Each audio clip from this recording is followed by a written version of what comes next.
Depuis de nombreuses années, la médiathèque départementale du Puy-de-Dôme vous prête des tapis d'animation pour accompagner vos séances animées en bibliothèque. Notre intérêt est que ces animations se déroulent de la meilleure façon possible.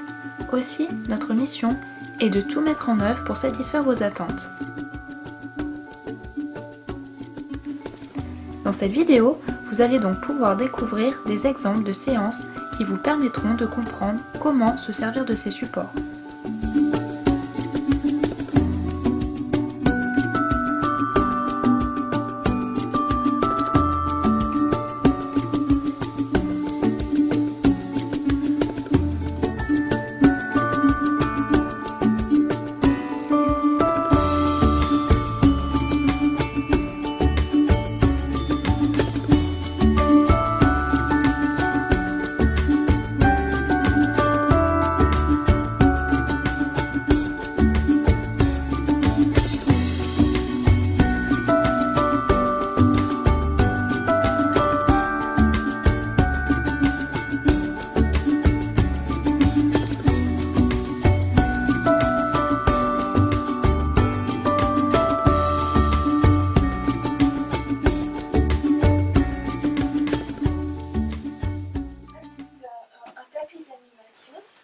Qui s'appelle E. Vous voyez le E, le grand E. Vous le voyez à plusieurs endroits.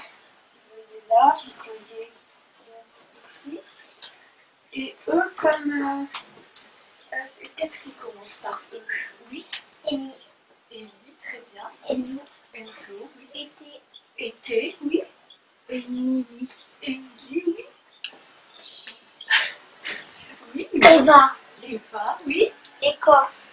Bon, là, vous en connaissez beaucoup de mots, hein, beaucoup de vocabulaire. Alors là, c'est le E comme empreinte et comme écriture. E comme empreinte. Pourquoi? Parce que avant de connaître l'alphabet, avant de connaître l'écriture, c'est vrai que les gens qui vivaient il y a très très longtemps, qu'est-ce qu'ils ont laissé comme trace, comme voilà, qu'est-ce qu'on peut se connaître d'eux, est-ce que les hommes qui vivaient dans les cavernes, oui, Les objets à l'époque, on dirait. ouais, non, pas pour les hommes des cavernes. Qu'est-ce qu'ils ont laissé? Oui, empreintes. oui, des empreintes et puis Les hommes de cavernes, ils ont laissé des empreintes et des voies, des trous avec des lois à l'intérieur. c'était pas les hommes des cavernes. Vous avez déjà visité une grotte, la grotte de Lascaux par exemple? Oui. Moi, j'ai déjà visité la grotte de Lascaux et aussi, ils ont laissé aussi des écritures sur les murs. Voilà, ce n'était pas des écritures justement, c'était des dessins. Des dessins, ils faisaient de nombreux dessins pour dire ce qu'ils faisaient. Leur langue parlée était représentée par en fait des dessins. Et donc c'est beaucoup plus tard qu'on a connu et qu'on a appris l'alphabet. L'alphabet pour écrire. Et pourquoi est-ce qu'on écrit? Oui. Pour que les mots existent. Oui. Et pour qu'on puisse écrire des mots et que, par exemple, il y en a qui comprennent. Voilà, très bien. Et ça veut dire, oui. Pour qu'ils comprennent les signes. Voilà, pour qu'on se comprenne ensemble. Oui, oui, tu voilà, pour apprendre et pour surtout qu'on communique ensemble, qu'on comprenne hein, ce que veut l'autre, ce que pense l'autre, etc. Donc voilà, les mots sont apparus avec l'alphabet. Et bon, c'est vrai qu'il y a eu des signes qui ont été dont ont eu besoin certaines peuplades. Je pense à la Mésopotamie, qui est vraiment une région très très désertique, qui était située vraiment au sud de l'Irak et qui n'avait que que de l'argile, que de la terre, pas de terrain fertile. Et ces peuples-là qui vivaient là, dans cette région aride, avaient besoin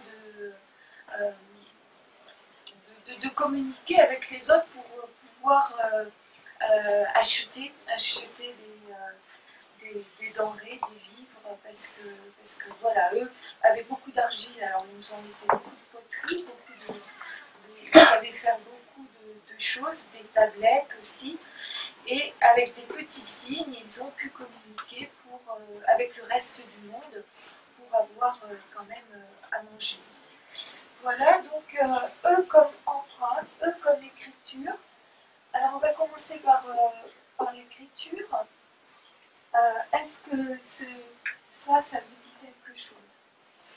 Ah non, excusez-moi, avant de parler d'écriture, excusez-moi, j'ai oublié de parler justement des traces, parce que voilà, le milieu du tapis, ce sont les empreintes des animaux, empreintes des pieds d'un enfant, et puis empreintes de tous les animaux. Et ça, j'imagine que vous les observez lorsque vous allez vous promener sur un chemin, les traces des animaux. Vous devez certainement en connaître quelques-unes. Bon, là, si on se rapproche du tapis, elles sont assez... On les voit, effectivement, ces traces que laissent tous les animaux. Et dans quel...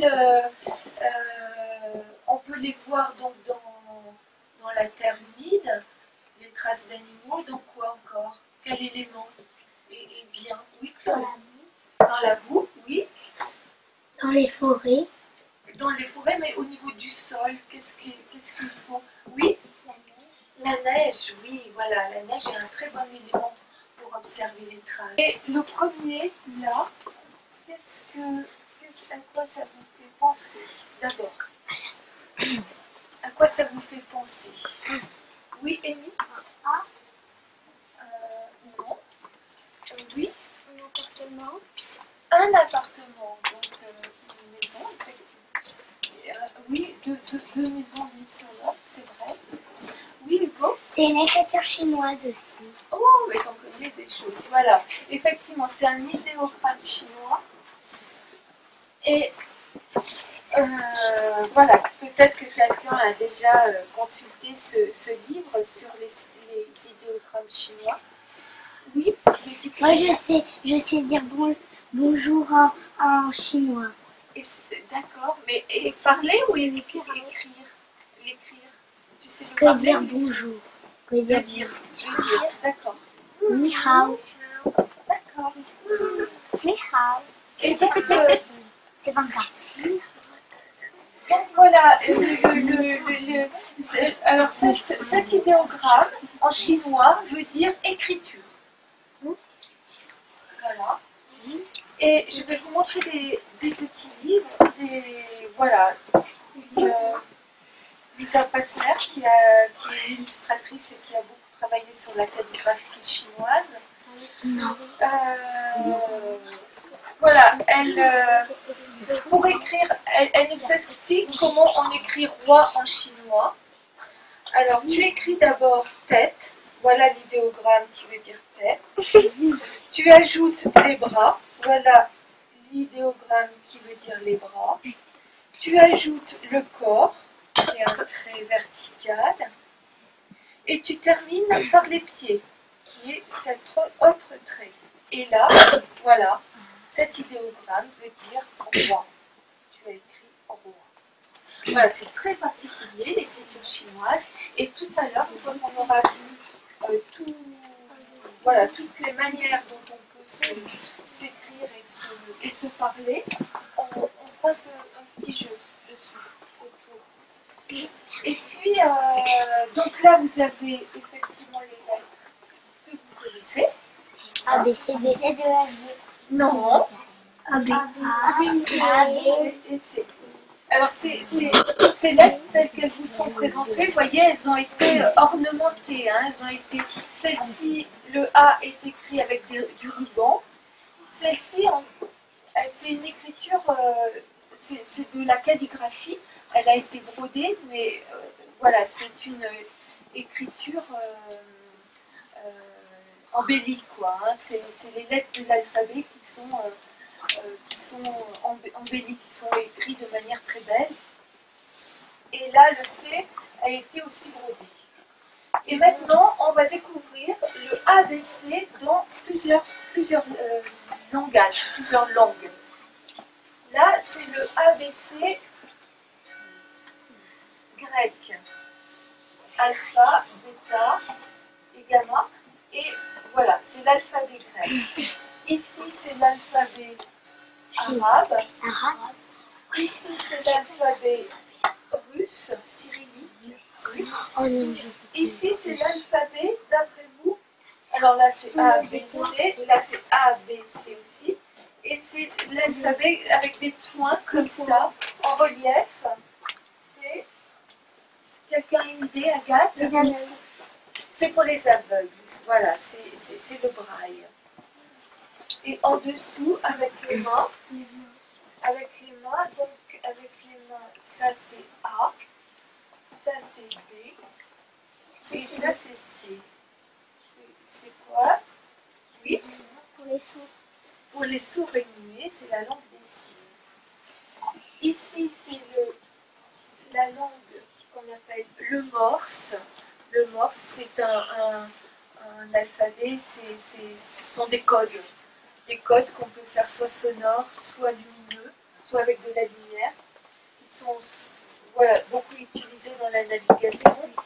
Et voilà, le point, c'est soit un son bref, soit une toute petite lumière. Et le trait, c'est soit un son long, soit une lumière plus longue.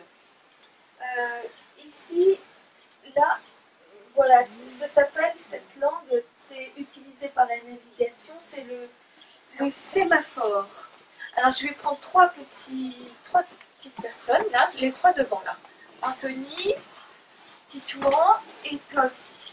Voilà, alors, le premier va faire le A de la langue de la navigation, vous le regardez. Toi, tu feras le B, et toi, tu feras le C. Et vous vous tournez vers vos copains et vous faites. Parce que là, c'est à l'envers, on n'y voit rien. Vous le faites. Charlie, tu regardes bien et tu fais le B. Regarde-le bien, comment il est le B.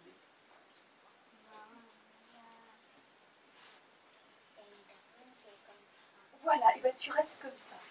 Voilà. Toi, tu fais le A. Voilà, très bien. Et Titouan. Regarde son bras, Titouan. L'autre. Monsieur. Voilà. On a A, B et C. Merci. Et là, on a une écriture, en fait, bon, c'est dommage, c'est présenté pour vous à l'envers, mais voilà, c'est l'eau. L'eau, là, qui est donc écrit dans notre alphabet à nous, l'alphabet, mais là, c'est une écriture hiéroglyphe. C'est un hiéroglyphe de l'eau. Là, c'est l'écriture phonétique, pour dire O, on écrit simplement en O. Et là, c'est l'écriture chimique de O. Et là, bon, c'est à l'envers, bien sûr, mais c'est l'écriture de quoi? Des notes de musique. De la musique. Voilà, c'est l'écriture de la musique. Donc, les notes de musique, on les met sur une... Elles sont placées sur une portée. Est-ce que quelqu'un fait de la musique? Est-ce que quelqu'un sait lire la musique? Non, pas encore. D'accord. Il vient un petit peu? D'accord. Et ça, c'est l'écriture de bébé en sténo. Alors, la sténo, ça n'existe plus du tout. La sténo, c'était utilisé par les secrétaires pour écrire très, très, très vite des discours. Donc, elle faisait des signes comme ça, mais bien précis. C'était très compliqué. Et c'est marqué bébé. Voilà. Bon, alors, ici, ce sont les chiffres, mais on les verra tout à l'heure. Je tournerai le tapis, on les verra tout à l'heure. Alors là, c'est le 1 que vous connaissez. Et là, c'est le 1 qui vient de Mésopotamie. Je vous en ai parlé tout à l'heure. Avec l'argile, ils gravaient, ils se faisaient des petites tablettes avec gravé le 1 et le 5. Le 5, il faisait 5 signes. Voilà. Et le 1 était comme ça et le 5 était comme ça. Le 3. Et là, c'est égyptien, sont les hiéroglyphes donc d'Égypte. Le 1 est comme ça et le 5 est comme ça. 5 signes. Ensuite, je me souviens pas des autres. Ici, c'est le grec. C'est le 1 en grec. Et là, le 5 en grec. Ici, on le connaît bien, c'est un 1 romain. Et là, le 5 romain. Celui-ci, c'est le 1 maya. Et là, c'est le 5 maya. Ici, c'est le 1 chinois. Là, c'est le 5 chinois. Ici, c'est le 1 arabe. Et là, c'est le 5 arabe. Une histoire qui s'appelle « De quelle couleur est le vent ?» Et cet auteur, qui est Anergots, l'a écrit parce qu'un petit garçon, un jour, lui a demandé, un petit garçon aveugle, lui a demandé de quelle couleur il était le vent.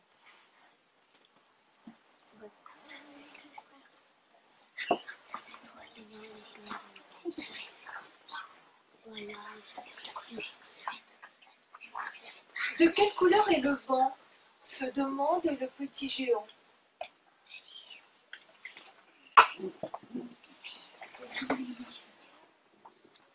Petit géant part de bonne heure chercher le vent et sa couleur.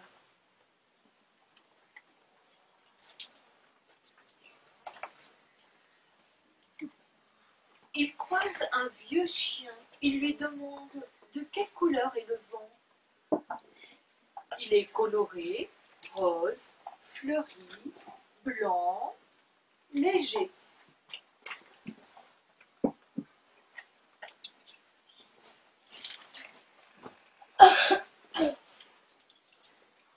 Non, fait le loup. Il a l'odeur sombre de la forêt.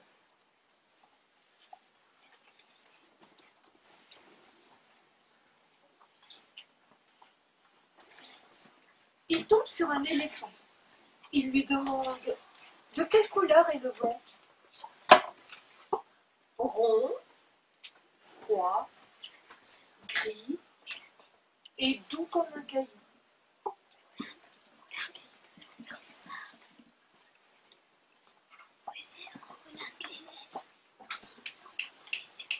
Non, bleu souffle la montagne.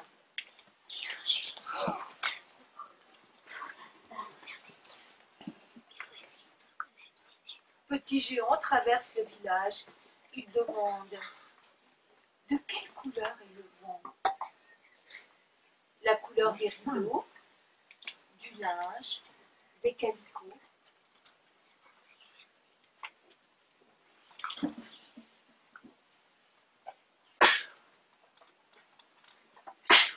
Non, répond la fenêtre, il a la couleur du temps.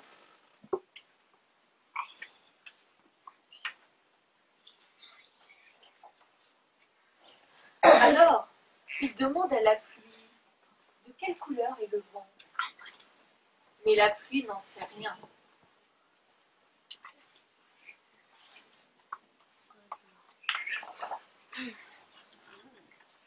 Les abeilles susurrent la couleur du soleil.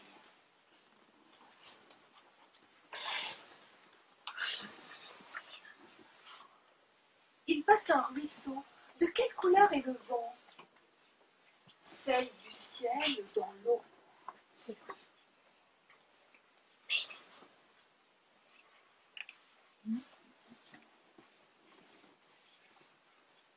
Eau, eau, eau.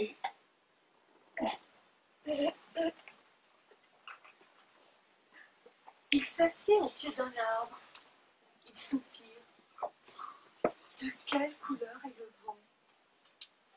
Une couleur sucrée, murmure le pommier.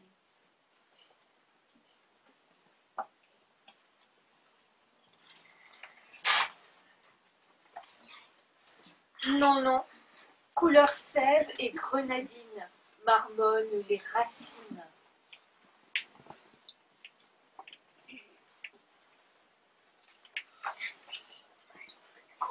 Il prend une pomme et mord dedans. De quelle couleur est le vent? Rouge, dit la pomme.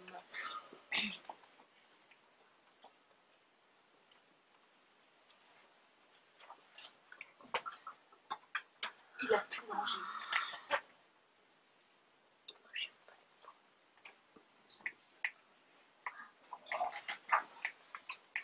Il demande à l'oiseau de quelle couleur, mais il s'est envolé. Petit géant arrive devant quelqu'un de très grand. De quelle couleur est le vent?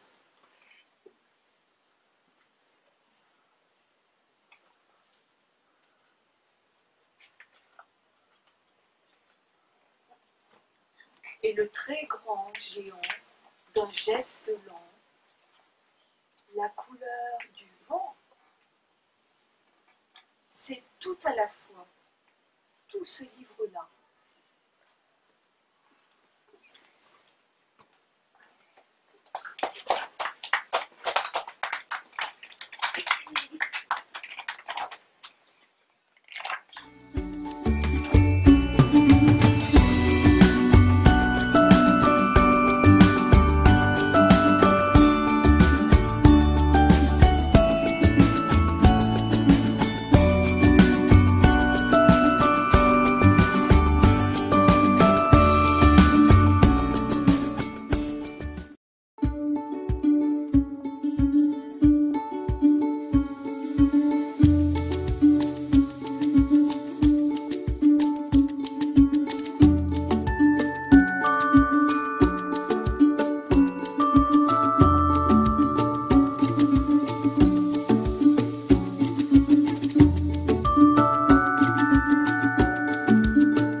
Nous espérons que cette vidéo vous a été utile. Pour des informations complémentaires, le pôle Action culturelle de la médiathèque départementale reste à votre disposition.